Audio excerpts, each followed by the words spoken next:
Mock drill की, बात करेंगे कूटनीतिक स्ट्राइक की और बात करेंगे देश में हो रही सियासत की। सबसे पहले आपको बता दूं कि कल 5 राज्यों में, सीमावर्ती 5 राज्यों में मॉक ड्रिल होने वाली है। कल शाम 5 बजे से 8 बजे के बीच राजस्थान में, जम्मू कश्मीर में, गुजरात में, पंजाब में मॉक ड्रिल कराई जाएगी। यानी कल एक बार फिर से जंगी सायरन बजेगा।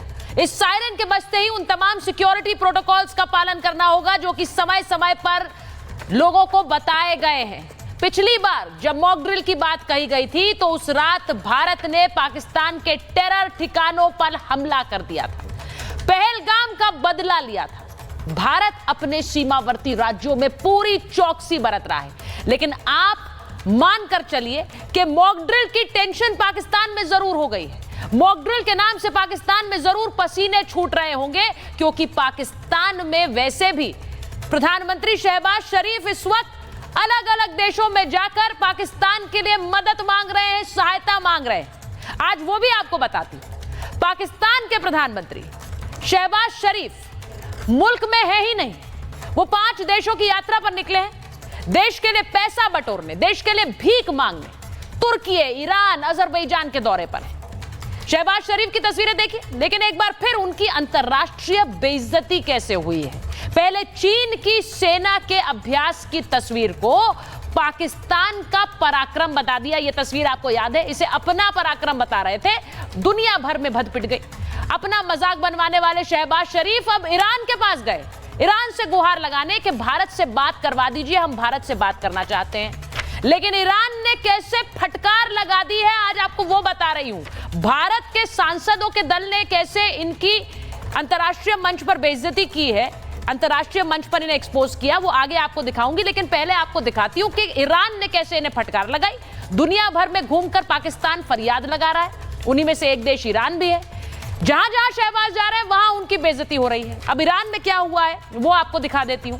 शाहिद ड्रोन मिलने की पाकिस्तान को उम्मीद थी ईरान से। ये शाहिद ड्रोन क्या है? इन्हें पुअर मैन्स क्रूज मिसाइल कहा जाता है, क्योंकि ये बहुत सस्ते ड्रोन है शाहिद ड्रोन, और पाकिस्तान यही सोचकर कि कम से कम ये ड्रोन ईरान इन्हें दे देगा, मांगने के लिए ईरान गए शहबाज शरीफ। ईरान ने पाकिस्तान को ड्रोन देने से साफ मना कर दिया है और साथ में नसीहत भी दे दी है।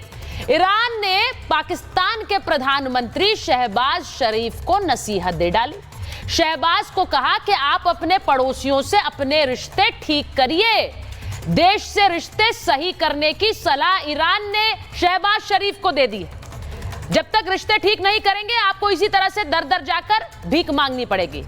कल ईरान में कहा कि भारत से बातचीत के लिए हम तैयार हैं। ईरान में ही जाकर बातचीत की गुहार लगा रहे थे। वहां पर न भारत से बातचीत मिली, ना ईरान से साथ मिला, और उल्टे नसीहत और मिल गई। अब आगे तजिकिस्तान जाएंगे, अजरबैजान जाएंगे, वहां पर भी जाएंगे। लेकिन पाकिस्तान की अंतर्राष्ट्रीय मंच पर पोल खोल रहे हैं हिंदुस्तान के सांसद भी। बड़ा योगदान भारत के सांसदों का है, जो अलग अलग दल के हैं, लेकिन अंतर्राष्ट्रीय मंच पर आवाज एक है, भारत की आवाज।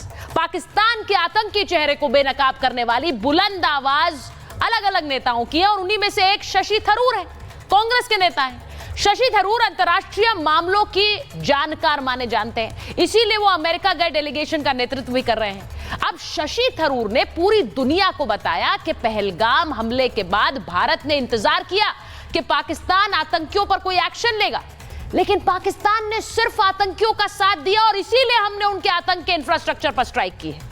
शशि थरूर भारत की आवाज बनकर बोल रहे हैं, देश की आवाज बनकर। लेकिन हिंदुस्तान में कांग्रेस पार्टी को यह पसंद नहीं आ रहा है। उन्होंने थरूर को बीजेपी का चमचा बता दिया है, सुपर स्पोक्सपर्सन ऑफ बीजेपी बता दिया। कांग्रेस पार्टी क्या उम्मीद कर रही थी कि जो नेता पाकिस्तान को एक्सपोज करने के लिए अंतर्राष्ट्रीय मंच पर जा रहे हैं, वो ऑपरेशन सिंदूर को छिटपुट बताएंगे, वो ऑपरेशन सिंदूर को फेलियर बताएंगे, जैसा कि देश में बैठे विपक्ष के नेता कह रहे हैं अभी। ये बहुत ही गंदी सियासत है। आज महाभारत इसी सियासत पर कर रही हूं, क्योंकि ये जरा सिर्फ बयान आप सुन लीजिए जो विपक्ष के नेताओं के पिछले कुछ दिनों में आए हैं, और उसके बाद खुद सोचिएगा कि ये सियासत कितनी बदसूरत है। टीएमसी के नेता उदयन गुहा, जो कि मंत्री भी हैं, कह रहे हैं पहले चाय अब सिंदूर बेच रहे हैं मोदी। ये बयान आया उनका। इसी के साथ साथ राहुल गांधी पहले ही कह चुके हैं कि भारत की विदेश नीति धराशायी है, जो तस्वीर आप देख रहे हैं अलग अलग देशों में जाते हुए सांसदों की, ये विदेश नीति ही है।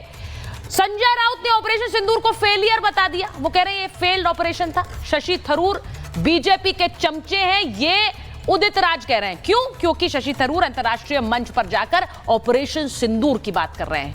जयराम रमेश कहते हैं ऑपरेशन सिंदूर एक पीआर एक्सरसाइज है। ऐसे बयानों की एक भरमार लग गई है। छिटपुट घटना वाली बयान तो आप मल्लिकार्जुन खड़गे का सुन ही चुके हैं। इन सब बयानों के चलते आज पूछ रही हूं कि क्या यह समय इस बदसूरत सियासत का है। एक रिपोर्ट देखिए।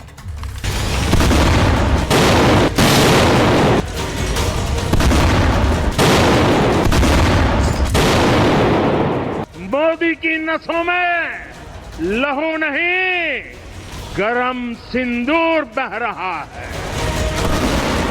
ऑपरेशन सिंदूर का कहर पाकिस्तान ने देख लिया है। ऑपरेशन सिंदूर की जानकारी देने और पाकिस्तान को बेनकाब करने के लिए भारतीय दल अलग अलग देशों का दौरा कर रहा है। राजनीतिक दल अलग है, लेकिन आवाज भारत की है। उन्हीं में से एक आवाज शशि थरूर की है, जिन्होंने पाकिस्तान को अमेरिका में एक्सपोज कर दिया। On the 22nd of April this year, when terrorists crossed the border from our neighboring country Pakistan and killed 26 Indian citizens, we waited to see whether the Pakistan government would take any action against the perpetrators of this terrible crime. When nothing clearly was being done, 2 weeks later, on the 7th of May, we attacked known headquarters of terrorist bases inside Pakistan. Tharoor विदेश नीति के expert माने जाते हैं। विदेश में जाकर पाकिस्तान को बेनकाब कर रहे हैं, लेकिन कांग्रेस के नेताओं को यह बात पसंद नहीं आ रही है। वो शशि थरूर को बीजेपी का चमचा बता रहे हैं। शशि थरूर जी बीजेपी के सुपर प्रवक्ता हैं, जो बीजेपी के लोग नहीं कह पा रहे हैं। मोदी जी की चमचागिरी या मोदी जी का गुणगान जितना वो नहीं कर पा रहे हैं, और बीजेपी के लोग उससे ज्यादा शशि थरूर कर रहे हैं। शशि थरूर हो या फिर मनीष तिवारी, वो भले ही नेता कांग्रेस के हैं, लेकिन विदेश में जाकर वो भारत का नेतृत्व कर रहे हैं।